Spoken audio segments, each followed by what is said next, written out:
Are you a bird that's like kind of bored right now and got a little bit high?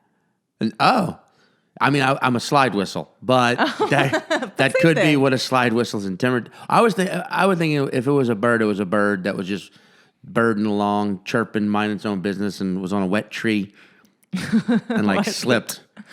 But then caught itself before it fell. Anyway, I like that explanation.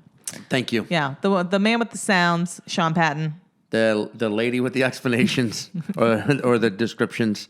Yeah. Caitlin Cook. That's me. Did you forget my name for a second? No, I just was trying to think of what you were actually doing. That's true. And I mean, this is the podcast, 5 Words. Yes. You were coming in on episode 48. 48. So there's 47 more before this. That's true. But if you're the kind of person that likes to join in at the most recent thing, which I get, then let's explain the podcast. Well, because I could side with you because I started watching one of the greatest shows of all time, HBO's The Wire. Started watching it. Wow. Episode 1, season 5. Hot damn. I saw season 5 first, then went back and watched 1 through 4. So I get it. This is the podcast 5 Words. We have a guest who is an amazing person. Yep. They give us 5 words from a story they're about to tell us. Based on those 5 words and what we know about our guests, we construct our version of the story, which we tell our guest. They then tell us whether we are wrong or really fucking wrong.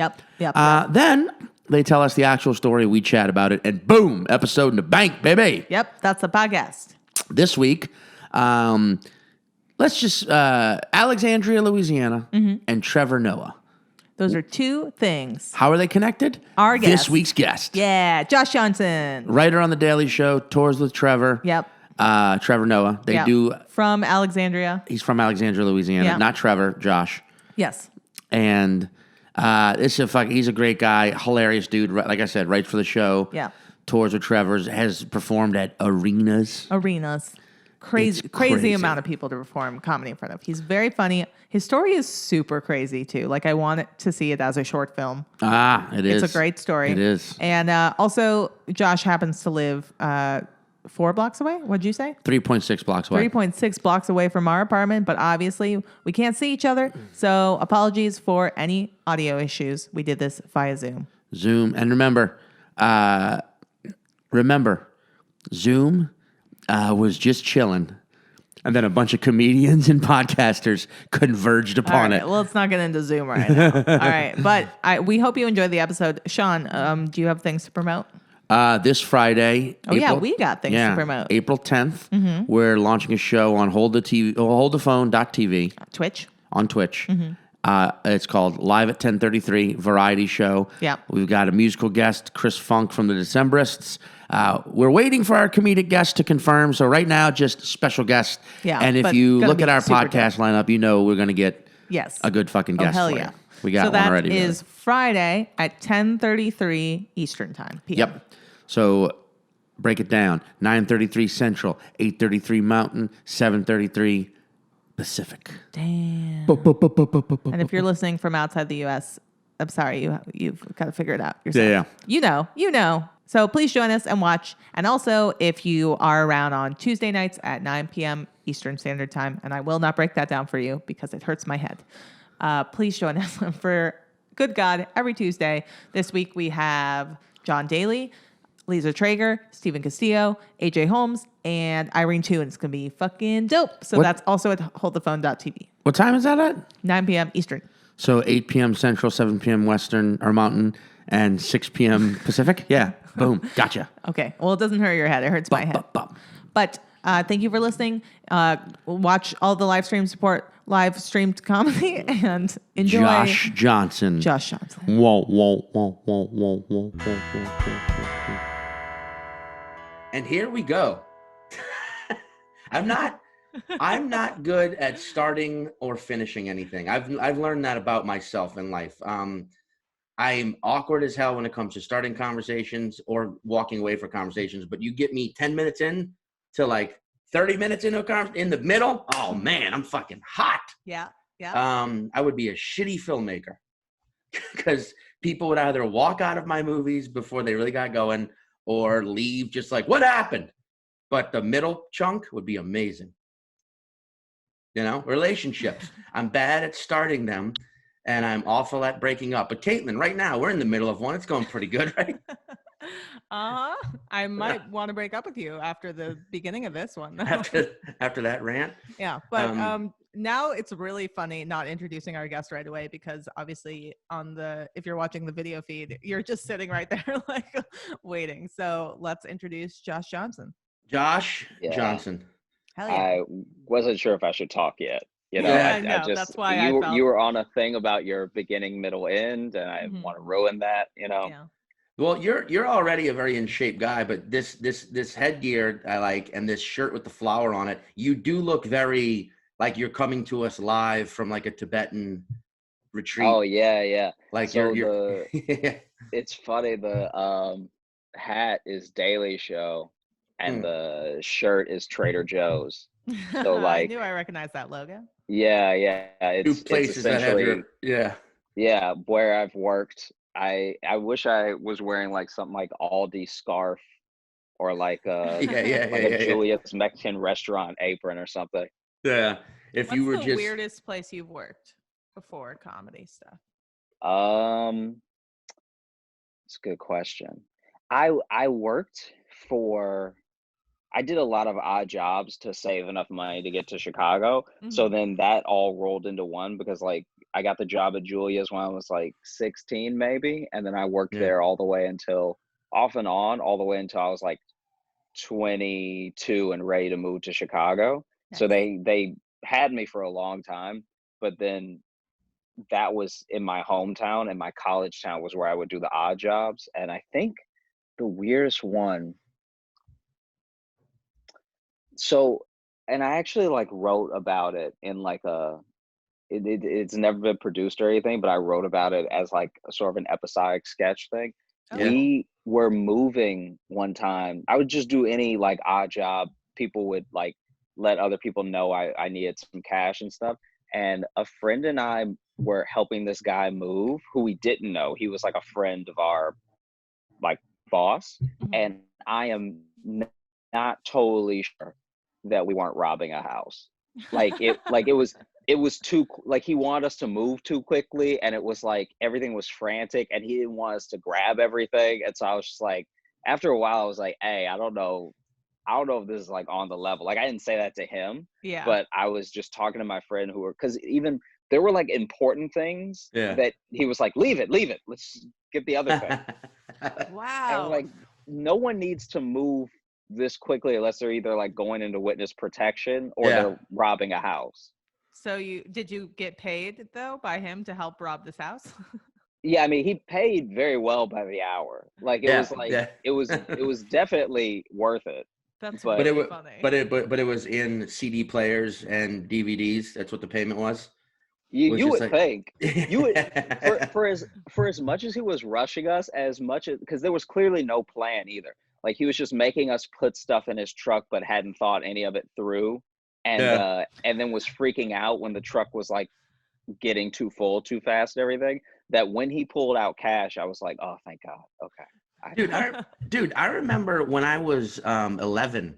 At the time, we were living in. I'm just gonna do a shout out. We're living in New Orleans East if you are from New Orleans or know New Orleans, in a neighborhood called Village de l'Est, which still exists, even though Katrina fucking hit hard. Anyway, when we were 11, we got robbed and no one was home. We were like out of town. I don't remember exactly where we were, but we came back home and went inside. I remember my dad came in first and he came right back out and was like, get back in the car. And he made everyone, and I remember even my mom being like, what?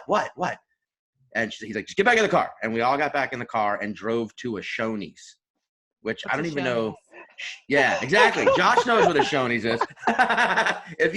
I'm surprised Shoney's is not global. Shoney's is a Denny's, basically. Okay. Yeah. It felt like Shoney's, for a while. I think they got bought by Denny's. I think they may. Okay, I hope they did. I hope that's what happened, because Shoney's was better than Denny's. God damn it! But we went to a Shoney's, and my dad and my parents made me and my sisters and my brother, who was a baby at the time. No, not born. That's right. That's why I can't think of my brother in this situation, because he was not alive yet. Me and my two sisters They made us sit at a different table, and we were like, what's going on? Are they fighting? What happened? And basically my dad walked in, saw that the house had been robbed, didn't want any of us to walk in and have to deal with that. So his immediate instinct was like, Shoney's. I'll take them to Shoney's and we'll fucking think tank this. Shoney's will smooth everything over. But we went. That's good on your dad. Yeah. I mean, that's like a good move. And I remember like they drove us to our grandma's house. We stayed there that night. Then they told us the next day, like the house was robbed. But I remember being home like 3 days later and the neighbors coming over to like apologize because they were basically like, we saw the whole thing happen. It was just after midnight. We saw two men going into your house and loading up a van. We saw it all. We just made the mistake and thought you were moving. And it was the first time I ever saw my mom flip out. Or she just like, who the fuck moves at midnight? Who does that? Who moves at fucking midnight? And it was such a like, wow, this is that strong, angry woman I would come to know through my teenage years. But yeah, I wonder if those two guys, or however many there were, it was just a situation of like, we recruited 3 kids and we're paying them by the hour. I mean, I wonder how many people get robbed, and if the people don't look suspicious about it, they just think they're moving. Oh, I mean, there's entire movies made about like the end of Bottle Rocket. I've never seen it. I mean, it also, the thing that, because you brought up Shoney's and I can't get it out of my mind.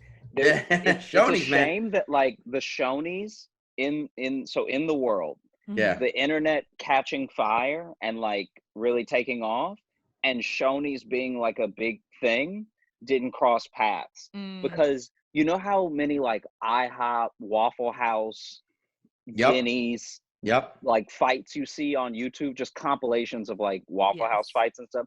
The Shoney's fights, I guarantee you, would have been the best. It's essentially the same feeling as like the fact that Mike Tyson and Muhammad Ali never got to fight. Like we never got to see Shoney's fights on camera. No, I mean, like that. That's a Shoney's. If you're looking, there it is. Bam, Shoney's, baby. Shoney's was like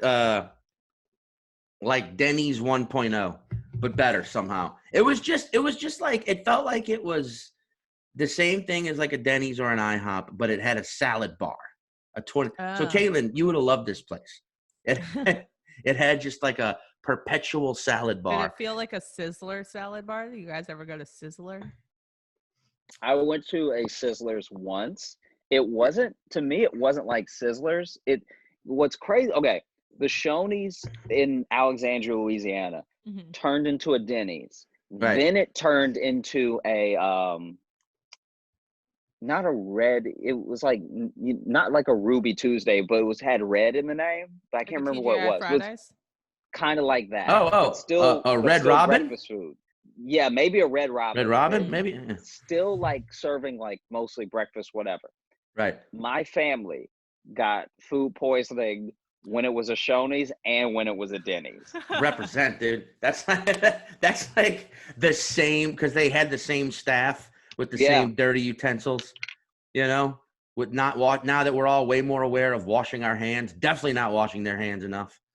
And I mean, sometimes you just think it's such a weird feeling, because sometimes you straight up think that like, oh, this place is under new management, right. which means it was never the building's fault. No. So I can go in there and eat. Like that whole experience I had was in the past. That was the fault of other people. Right. And then you get just as sick as the last time, and you're like, I don't know if the building is cursed or like, how do you get people just as sick the last time years ago as they are today? Well, did you, growing up, like, did you have that place in your hometown that like, it seemed like maybe every 9 to 18 months, it was a different business? Like, we had a couple of those, you know?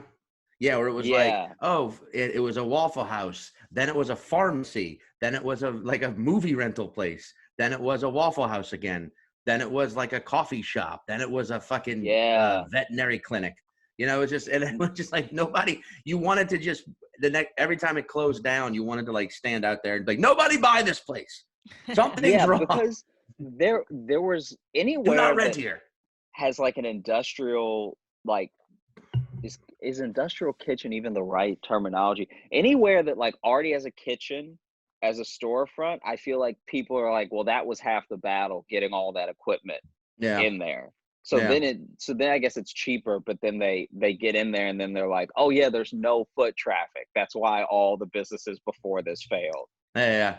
Well, wait. So Caitlin, Josh is from Alexandria, Louisiana. Tell me about Alexandria. Alexandria, I feel like, is like the Bakersfield of Louisiana. Okay. Does that make sense? Yeah. Yeah. Or like I can't think of what you'd call if Alexandria were a neighborhood in New York City, it would be fucking Hoboken, New Jersey. Because it doesn't fit. Yeah. Or not Hoboken, because Hoboken's pretty cool. Like I always felt like Alexandria. What's in Alexandria. It's in the middle of the state. It's like, you know what it feels. Did you watch the Brady Bunch when you were little? A little bit, yeah. Okay. If Louisiana was the Brady family, Marsha is New Orleans, and Alexandria is in a tie between being Jan and being that kid that tripped in the background and like broke his arm, like as an extra. Like it's not it's so bad ever since the Air Force what was it? The airfield closed? What was it? There used to be a big air base. Mm-hmm. Okay. There used to be a big air base, and that's why it was like worth like living in, going to, and it had like industry, it had more people and stuff. Mm-hmm. But ever since that happened, it's like, I don't know. It definitely feels like a stand-in for a town. Yeah. I thought you were gonna say it's Alexandria. If New Orleans is Jan, Alexandria is like the guy that Alice was dating, who would just pop in sometimes. Like, who's this fucking guy again? What is his deal? What's he doing during the day? Well, I just feel like, because Louisiana is definitely separated into like southern Louisiana and northern Louisiana for sure. And I feel like Alexandria toes the line, because you can even hear it in your accent. You have like your accent dips into like a southern accent every now and again, which like that evaporates once you get to like fucking hot ass southern Louisiana. But in like middle to north Louisiana, there is a little bit of that twang, that like classic southern twang.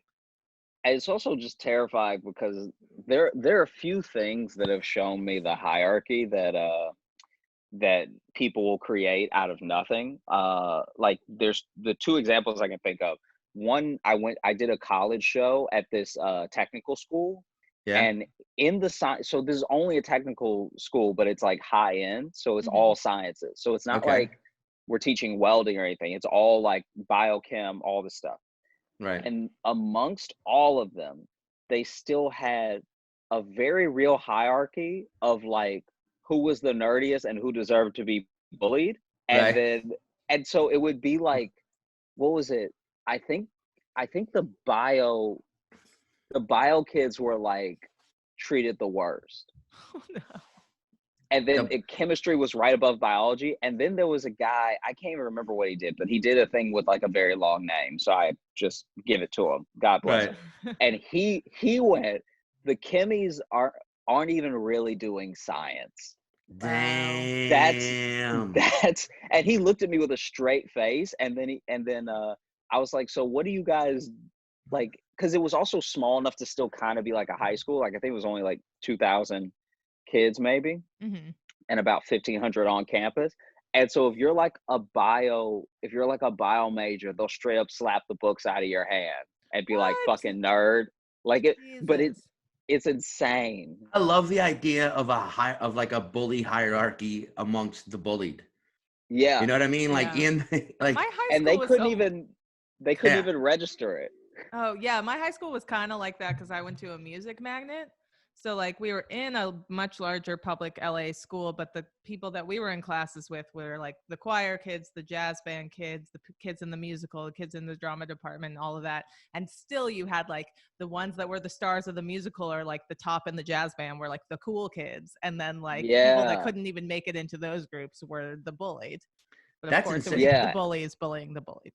That's like when you go to or like when you go to Asia, and you, as an American, you're like, you think of all these like racist things you've like heard, you've heard about Asian people, and then you go to Asia and like you hear people from China just shit on Koreans and like Vietnamese and like oh, you guys are racist, but wait a second, you're not supposed to be racist. And then everybody wants to somehow make themselves better than another group. And then you go hang out with you're in. Yeah.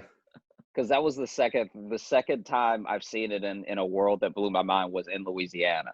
Because the other places that will like really trash another place aren't actually better. So then you'll see people be like, oh yeah, he's from Monroe. And you're like, but we're all Walmart people. Even the richest people in New Orleans, like even the people in like Metairie, have money in like things that are actually like shisty, weird.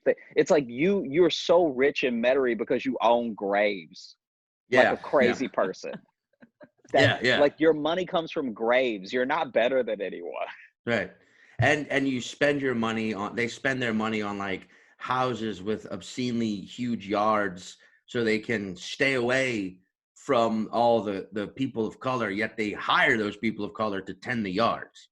Yeah. You know what I mean? Which so is like it's a weird fucking And it's a weird, I feel like people only buy land and extend land in the South to lengthen their distance of legally being able to shoot someone that steps on their land. No one needs a yard that big. I've seen people's lawns and yards in like Metairie that are so big that I'm like, what do you do on here? Because you don't run. These aren't like, we're not talking about recreational runners or like even fit people. So even your dog doesn't need that much. Yeah, you don't, and it's like you have all this yard, but you turned one of the bedrooms in your house into a private gym. Yeah. You know what I mean? Yeah. Like, what do you need a gym for? You got a fucking yard, you fatty. You fucking rotund pudgeaholic. I like the idea of someone shooting a person like 3 blocks away with like a sniper rifle. I'm like, why were you doing that? And it's like, they were all my property. I bought the whole damn block. And they didn't need to be setting foot. A week ago. And they've had a week to get it together. Yeah, I bought the block and didn't say shit about it. And I put tiny little signs so that no one could read. In a different language. I had them written I had it written in Portuguese. That's Spanish, right? Now, I didn't stab the sign into the ground. I sort of left it flat. But if they're walking by anyway, they should see it, read it, and know to not come back. I actually mailed the signs in manila envelopes that just went out today. So they have to open the mail first. And that might take a day or two. That's fucking, dude, yeah, there's some real, like, I mean, that hierarchy shit exists even in comedy. You see it. You even see like people like the fancy comedy, or like all in like there's certain types hate each other. It's that I do musical comedy, so I am bottom of the barrel. Oh, yeah, but there's like that whole improv versus stand-up rivalry. There's how many years have you been doing it? What clubs are you past at? It's very much every place has a hierarchy. Sorry, Sean, what were you going to say? I interrupted. No, you didn't. Oh, well, I was going to say if like in a high school movie, the musical comedian would definitely be like the protagonist, who's like the one who's like, guys, we're gonna, you know what? I'm gonna throw the greatest prom party of all time. Like that would be, and we're all gonna come together, and I'm also gonna get the girl / boy / scholarship, whatever the fucking thing is. I've found too that a lot of the rivalry in comedy when it comes to like stand-up sketch improv is that like I think a lot of stand-ups cannot handle the level of joy that improvisers get Yes. out of doing what they do, especially when it doesn't yield any money and isn't like you can't bring your wins with you. Like if you recorded someone's live set of stand-up, you could then pass that around and people would be like, I would like them to come and do that here, you know? Yeah. Right. But then with improv, even if you tape it, people are like, wow, that's funny. But then if they come here, it'll be a different thing. You know what I mean? Yeah, So dude. that it's like so many tiers of like you cannot. It's all in the moment, and they're still so happy that it is annoying. It's like, Yeah. guys, why are you so fucking happy? It's like when you see people who have been married for a really long time, they're still grossly in love. Yeah. And you're like, I don't even know if I believe you. There's something about. Yeah, it's like too earnest. Yeah, That so it like it's is so grating. earnest. Yeah. But it's also like if they were married and they were a happy couple, but they were also paying a therapist just to tell them how amazing of a couple they were. Yeah. You know what I mean? Because That's yeah. Yeah, because I think that like even with sketch, I feel like maybe stand up might be like as lucrative as it is, it might be one of the least respected because I've taken improv classes Me and too. actually heard people be like, "Yeah, I'll get to stand up eventually. Like I'll get around to it." Oh, And that's I insane. was just kind of like, "Oh, you realize that you're doing like the easiest one, not even the easiest to be good at, but the easiest Yeah. one to get into." Mm-hmm. Like there's not the passing thing with improv as there is with stand up, you know? Like Yeah, I mean, I never took class. I did improv for years early on, and like that's my thing with improv. I don't have an issue with the actual form, the art, the thing itself. My issue is with the institution of it, of the like all the classes and all the schools and all the coaching sessions and all the like and how like people can just keep taking these classes over and over again and are encouraged to. And then when you get to the top and you're Because in that's how like they one make of the money. main groups, you don't get paid. You put on a show, you pack the theater, and you don't get paid. Well, there's also, but they're not. I don't think they lie to them in a different way. They're like, we're gonna bring in scouts from SNL. I mean, Josh, you work on the Daily Show. How many, think about like now it seems like it's predominantly stand-ups who are correspondents on the Daily Show. But back in like the Steve Carell, Steve 100%. Colbert. I don't know if Colbert was an improv guy, but I know Steve Carell was like a Second City guy. Yeah, And then like Ed Holmes, Ed Helms. All those guys are like UCB guys, so it's like for a while there were Rob Corddry. All those guys were like improv sketch guys for like years. It seemed like the main lineup of the Daily Show was like UCB dudes and girls. And now it's like, Roy, you get a fucking hardcore fucking seasoned road veteran like Roy Wood Jr. on. That's great. And like Ronnie, and like Michael Costa. People forget like Costa's fucking, been at it forever. And Dulce, you get like, fuck, none of them. Nobody is an improv UCB person anymore. No. And I mean, I do think that like that could have happened with stand up, but the problem I think that could have definitely happened with stand up, but the good thing, but also the problem that wouldn't let it happen is that the best places didn't promise anyone anything.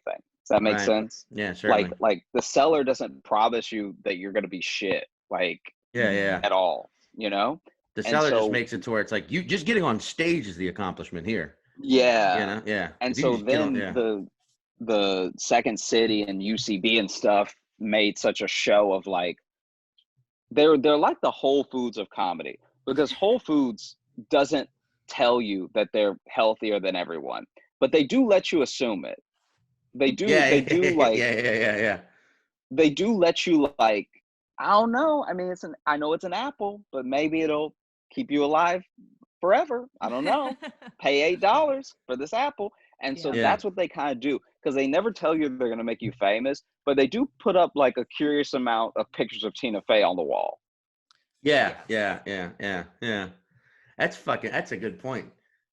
Like, Although I will say, you know, you go down the stairs of the Cellar or any comedy club, and there are pictures of their like famous stand-ups for sure. but I there's do also, think oh, sorry, go ahead. what?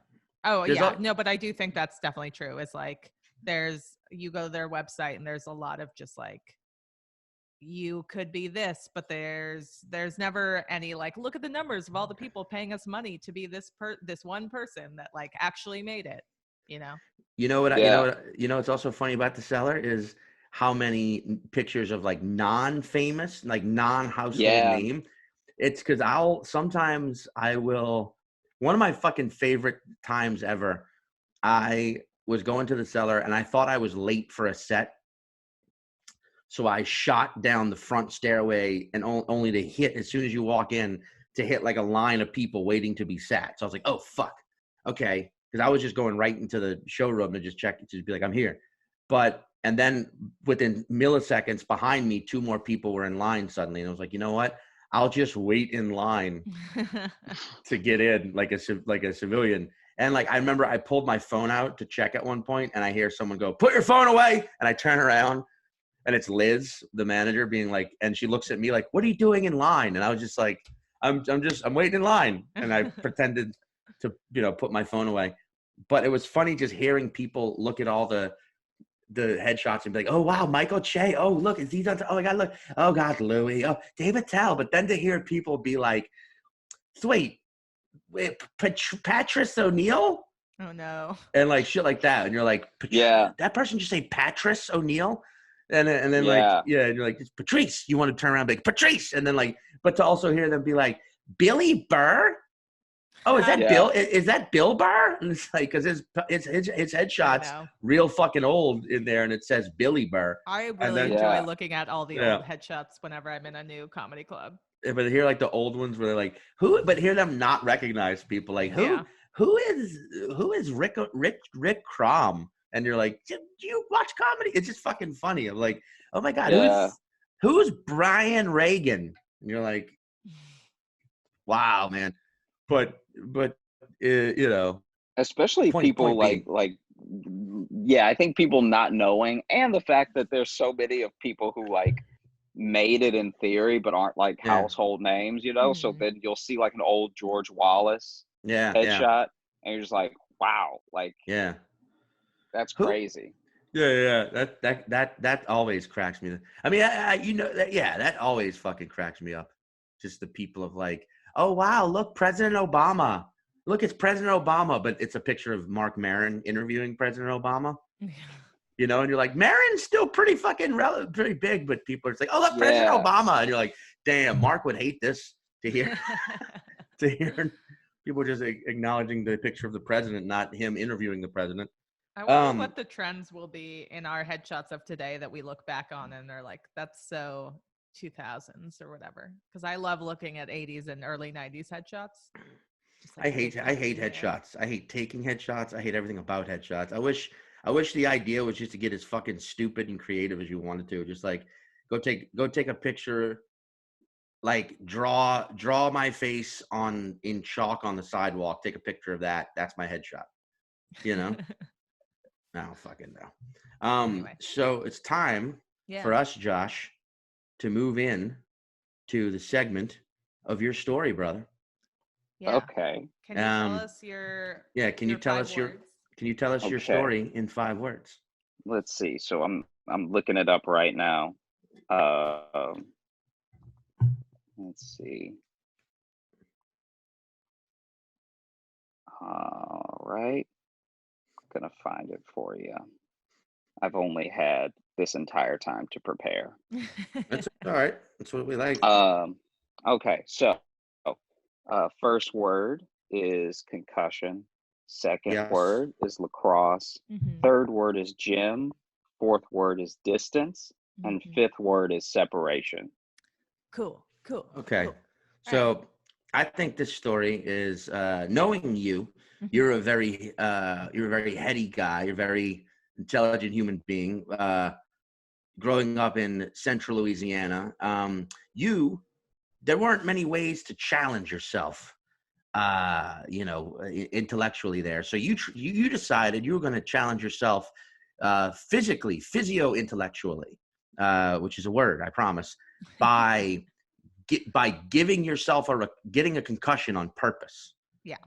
To see how your brain and you yourself are able to deal with a concussion. So the best way to do this, you thought, was join the lacrosse team. Yeah, right? because obviously you had tried running into walls that wasn't working, and you didn't want to like have someone do it to you on purpose and feel that guilt. So lacrosse felt like the way to go.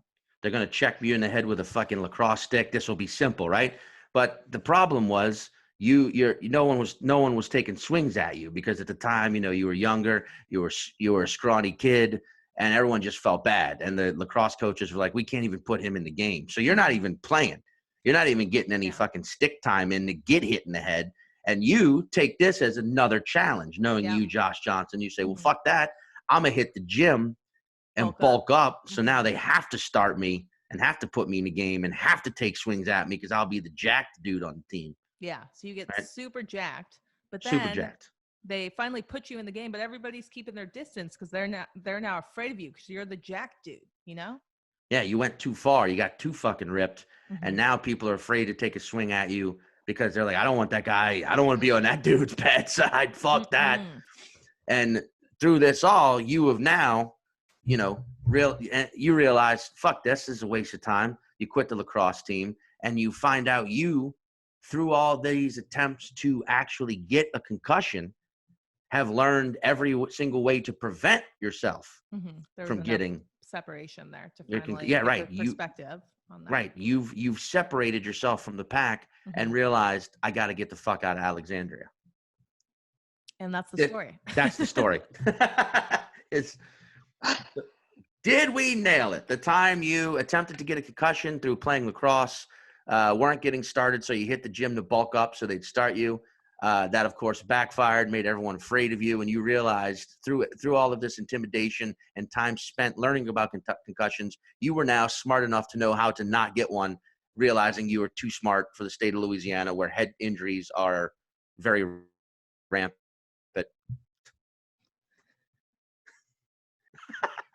Did we nail it? Did we nail it?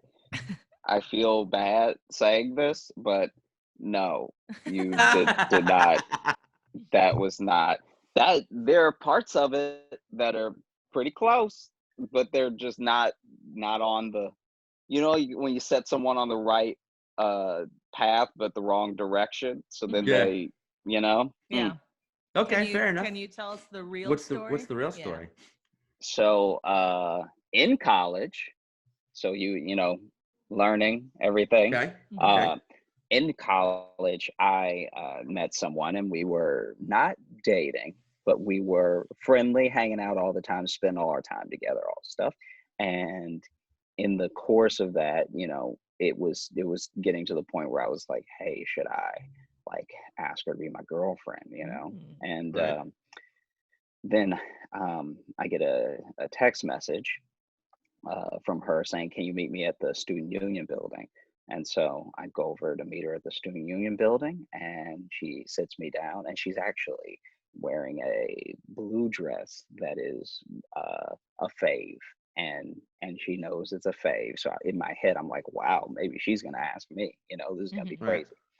And then she tells me that we cannot continue, and that even though she's enjoyed our time together, some of it has been a distraction from the things that she wants to do, and she goes on and on about like how it's not really me, it's her and everything. And then she even said like, and you're a really like nice guy. And one thing that I really appreciate about it was in the course of the not even really a breakup, because you can't break up with someone you're not dating, but in the course of like letting me know how it was going to be, she took back the nice comment, because she was like, well, you're more than nice, you're like a very kind, sweet, whatever. And I appreciate that because I feel like when you've been spending a lot of time with someone and they just tell you that you're nice, you've made zero to little impression on them. Like Right. that you were supposed to be nice. Being nice is like saying someone is nice is like saying they have a face. I would hope so. I would hope that it's like saying a meal is filling. You're like, yeah, of course. Exactly.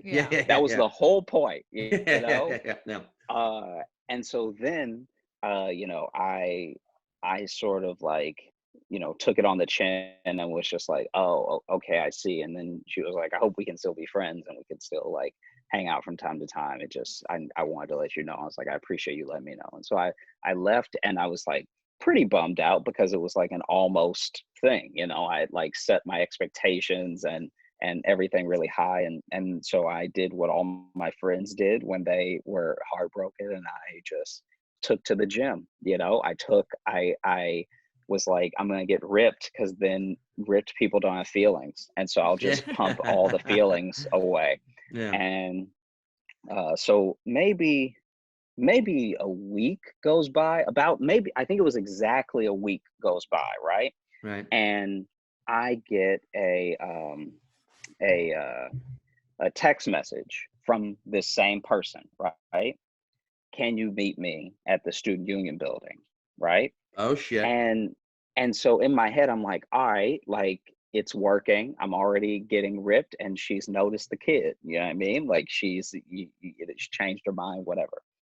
What I didn't know, and every time I talk about this story, I'm not sure, and maybe you can cut this out. I don't know if this needs to be said, but I'm never sure about where the actual turn should take place, if it's at the beginning, in the middle, or at the end.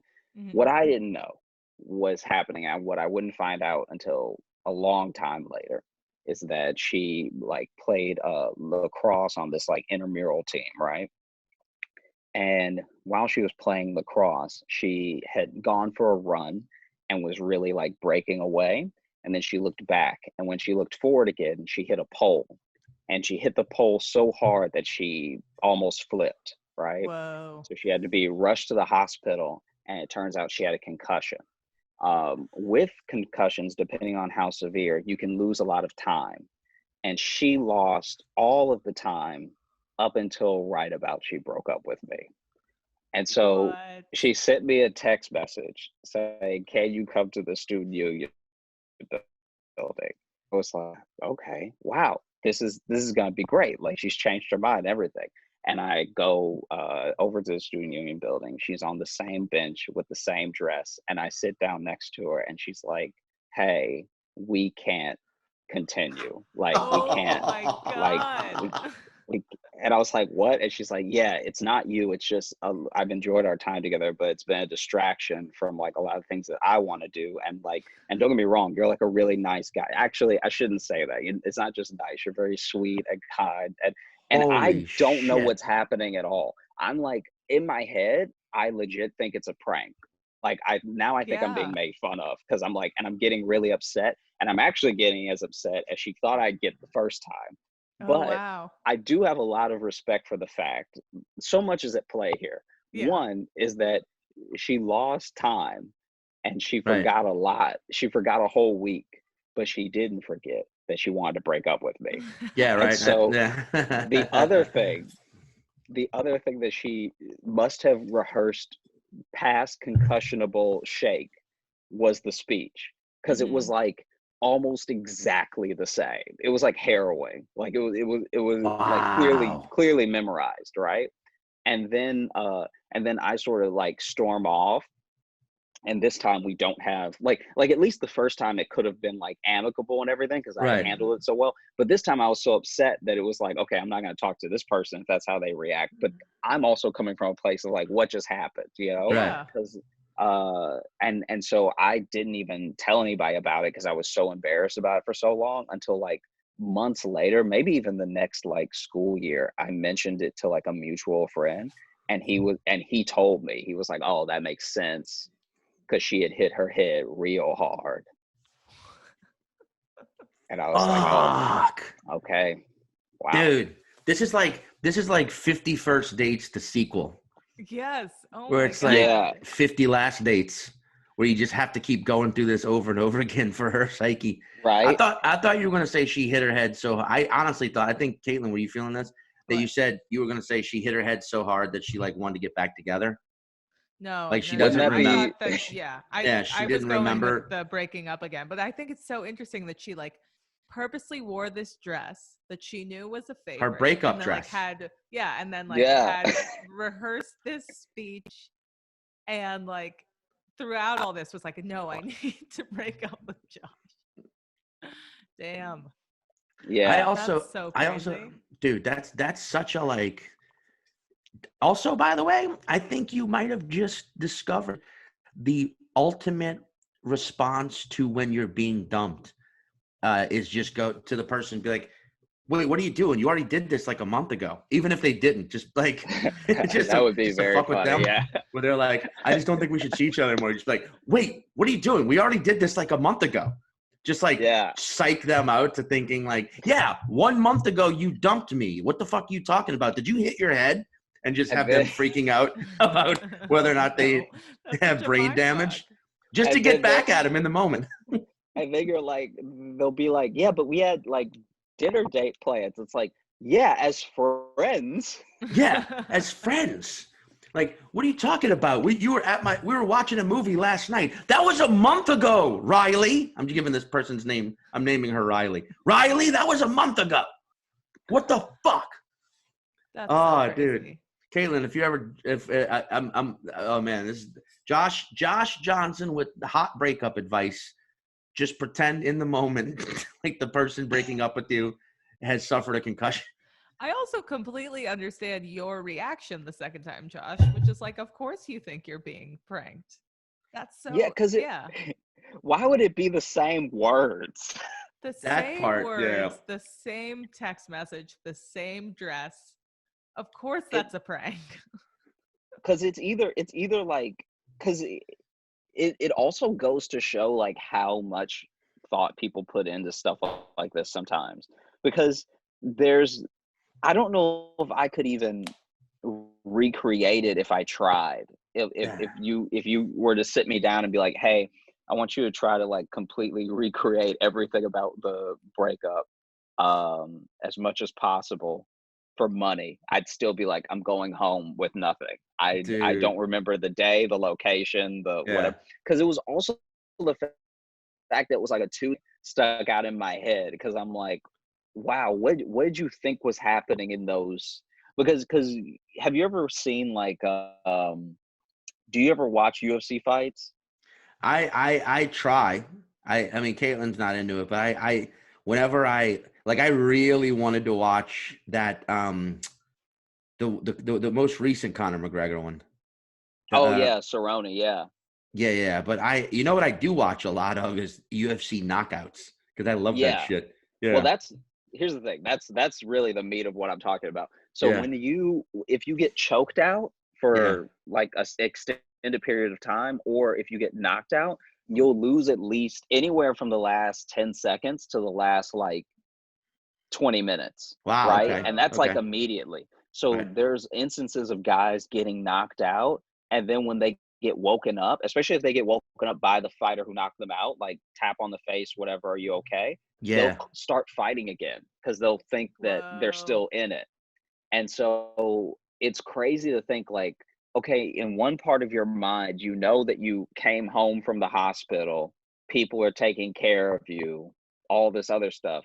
Right. But in another part of your mind, you're like, nothing's happened since this happened. Yeah. Yeah, Another part of your mind's just off. Dude, that's Yeah. that's my terrifying.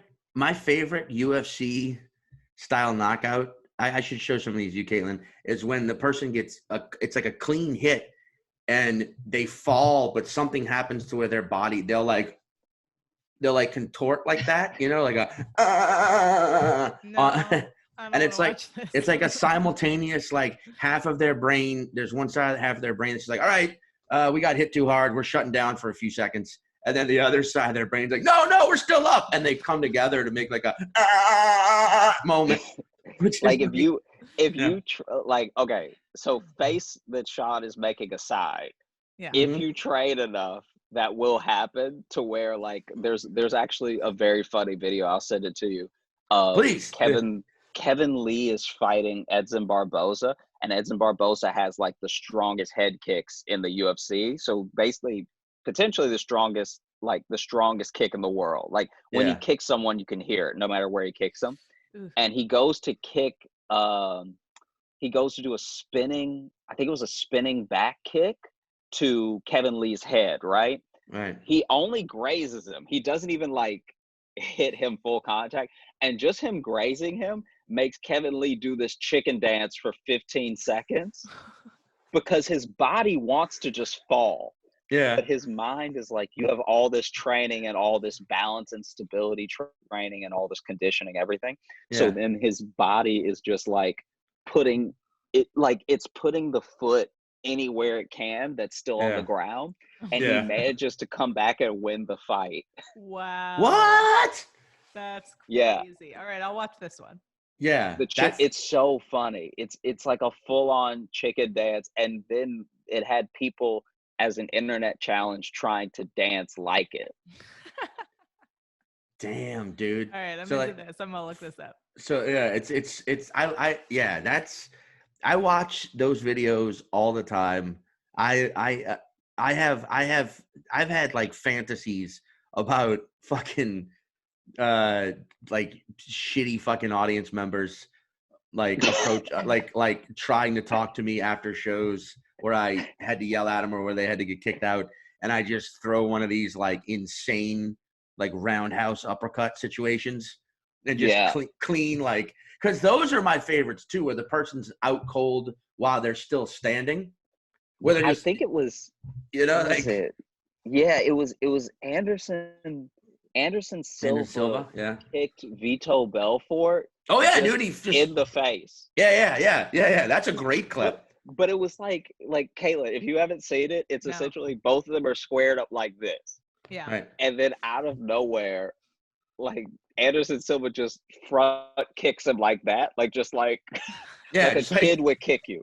Like a child would kick you, and it knocked him clean out. Oh my god! It almost looks like a moment of like, wow, this cartoon is really well drawn, because of how it's like, oh, this is real. He just front toe kicked him in the jaw and knocked him out. Oh my god! Then that is. I'll watch that shit. I wonder how many of those guys. I wonder how many of those guys after fights go home to their wives and they're just like on knee, like, "Will you marry me?" And like, you did this 4 years ago, asshole. Stop getting knocked out. Yeah. I mean, maybe she would say nothing because maybe he just buys a ring on the way home every time. She's got like 6 rings. She's just loaded with fucking. Yeah. She's like, you need to retire because this is my 7th ring. Yeah. We're good. Our savings, I wear it on my hands every time I leave the house. That's funny, dude. It's insane. So where can we find you? I mean, like, I know you tour with Tevor Noah a lot, which is amazing. Have you done arenas with him, or does he just do theaters? No, it's been some arenas. Yeah. Like he's done like great. The Staples Center and MSG. That's crazy. Wow. Yeah. So like those are like really cool for the experience and everything. But I'm glad that like it's hard to describe. It's like it's so magnified that like it's more about that than it is even about comedy sometimes, because you're just you're like, how do you, and obviously there's screens and everything, so it's not as if people aren't paying attention and stuff, but it's like there's something so much more captivating about being in a club where you can see everyone, or at least the front row, whereas like when you're in a space that big, it starts too far away. Yeah. Like when you step on stage, you're like, I should be able to sing or something, you know? Right. Yeah. I don't, because the largest, so you've done that, because like the largest place I've ever performed thus far was like there was a theater at the Melbourne Comedy Fest where I was doing like a fucking 5-minute set on like a showcase show, but it was like 4,000 people. And I remember that being like, Jesus, this is like, there is that second delay, and it is fucking huge, and you got to give it a second to like roll at you, you know? Yeah. So I imagine like that's 4,000. So quadruple that if you're talking MSG or the Staples Center, you know, you're talking 15, 16,000 people, I imagine. More maybe.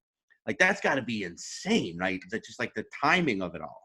Yeah, it definitely changes everything, but I will say it makes it feel that much better that like the jokes work. Like luckily the only place where I've had like a show where I'm like, oh, I need to rethink some of the material for this specific place we're in was when we were in Atlanta. Because Atlanta, like the first show went really well and the second show was like okay. And then the third and fourth show were like really good because I made some changes. But like sometimes you are in a place where the like whether it's the culture or just like how you're perceived just comes off so different than, you know, you were in like Knoxville last night and it went amazing, you know? But I mean it's all good. With the whole pandemic thing, everything is on hold obviously, so it's like that's been a bit of a bummer, but you know, I'm praying that it's just a blip and it's not like gonna derail the whole thing, and that everyone like stays safe and we can like get back to it. Because I mean, we're all struggling right now when it comes to touring since none of it's happening, you know? I know, man. Yeah. I mean, rescheduling gigs right now is it's a firefight just because everybody's doing it. But you know what? Fucking awesome, because you want these clubs to stay open. And and I know you were about to shoot your special. Yeah. Like what, this weekend? I think it was this weekend. Damn. The first weekend of April? Yeah, it was gonna be April 2nd or something. Yeah. Oh fuck, man. Did you reschedule the dates yet? Yeah, it's September 5th now. So like if In anyone Chicago. so it was supposed to be April 4th and now it's September 5th. So if anyone is looking to get ticks or like catch up with me or find out if tickets are still available down the line, I'm on Instagram as Josh Johnson Comedy. Yes. And I am also on Twitter at Josh Johnson, and then Facebook at Josh J Comedy, and then just in the world as Josh rarely, Johnson. yeah. And then I'll have my website. Will believe this week. Looking for, I think it was just a couple of pictures that were holding us up. But the site will be joshjohnsоncomedy.com. Goes well with the Instagram, and then that'll basically be every way to reach me, you know? Yeah, and it looks great. Go if you are that shit. Yeah. Caitlin hooked up the site, so go to her for all your website needs. Yeah, I concur. I also, man, you are doing okay. If you're in the Chicago land area, go see Josh on September 5th. That special is going to be awesome. From what you've told me some things, and it's going to be awesome. And I'm glad it's still happening, or I'm glad it's like rescheduled. Yeah. That's got to be just. I mean, that's a 5-month delay, but fuck it. You know, if it's 5, if that's the worst, then so be it. You know. Yeah, like that's what even I was talking to some friends about it, and I was just like, if it were to get rescheduled again, I think the world has much bigger problems. Exactly. You hope this is it. Yeah. So be it. Like if we're still in this weird place in like September, then like I don't even know if we're still using money. Yeah. So let's hope everything smooths out. Go see Josh. Check him out on the socials online. Josh is seriously fellow Louisiana boy, but also just one of those fucking whip smart, funniest dudes. I love like razor sharp hilarity. That's how I would describe. If I had to describe your comedy in 3 words, it would actually be lightning quick laughter. Yeah.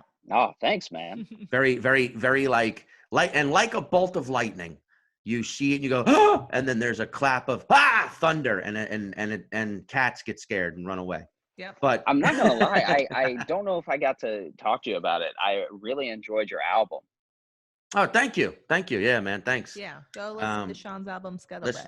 listen to that as well. Yeah. Thank you. That's a great thing too. Like when the host of a podcast are plugging you, you're such a humble guy that you're like, let me just, by the way, throw one plug right back at you. Yeah, I appreciate that. There was a wild I so when I was at work, when we were still going into the office, I let everyone listen to let me see what track it was, because it made me laugh so hard. The thing that you were talking about, the expectation of like an accent and everything, and you were talking about a secret the baby left behind. I don't know if Oh, the yeah, track yeah, was yeah. Gumbo Tongue. I think it was Gumbo Yeah. Tongue. Yeah. Yeah, I think it Yeah. was Gumbo Tongue, and I I played it for a couple people at the show, and we were laughing so hard because it's Oh, so. thank you. It was one of those things too where it just like how some stories like uh clue you into like a person's life that you wouldn't have got otherwise. Sure. I don't sure, know yeah. if anyone else but you would have had that thought. Like I don't think those Yeah. words would have come together if it hadn't been you. And it was so funny. Thank you, Josh. That's fucking Gumbo Tongue, especially when you Gumbo check out Tongue. Sean's album, Gumbo Tongue, Yeah. it is a wild track. Thank you. I myself love that one as well. Thank you. Hell yeah. Thank you, Josh. Thank you Yeah, for thanks being. for doing the podcast. Stay Yeah, safe. thanks for Stay having me. safe. Oh, of course, man. We have you Yeah, back at some point hopefully too. one day we can walk 7 blocks and be on the same Yeah. street.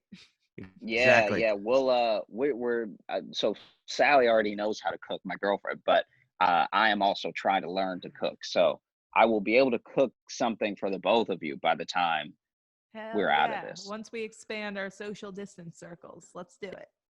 Right? Yeah, Cool. Josh, we should do a Louisiana situation because Sally, your partner's from what, Australia, from Melbourne, Yeah, yeah. and Caitlin's from LA, so we should do like a Louisiana, Los Angeles, Melbourne, like gumbo pot, like, or like, you know what I mean? Like we'll just fucking get together Yeah. and like It sounds we're like gonna make a stew. it would be either the best food ever put together or food poisoning straight away. Yeah, Like just I right away. like Find out. yeah. We're putting Vegemite on avocados. We're eating fucking.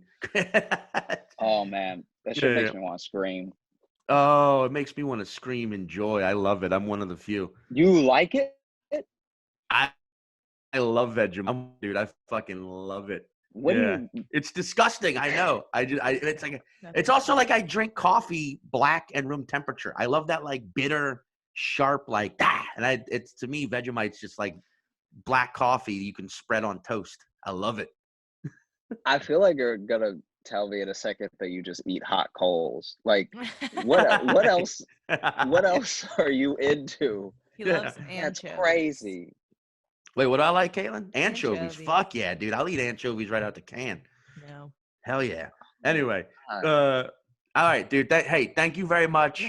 Josh Johnson, check him out. He's a fucking king. And go see his, and if you're in Chicago, seriously, September 5th, go see it at the Laugh Factory, right? Still there? Yeah. Yeah. Awesome. All right. Thank you, Josh. All Stay right, safe, my Thanks friend. for having me. Bye. Of course, man. Anytime. Be healthy and be you. Yeah.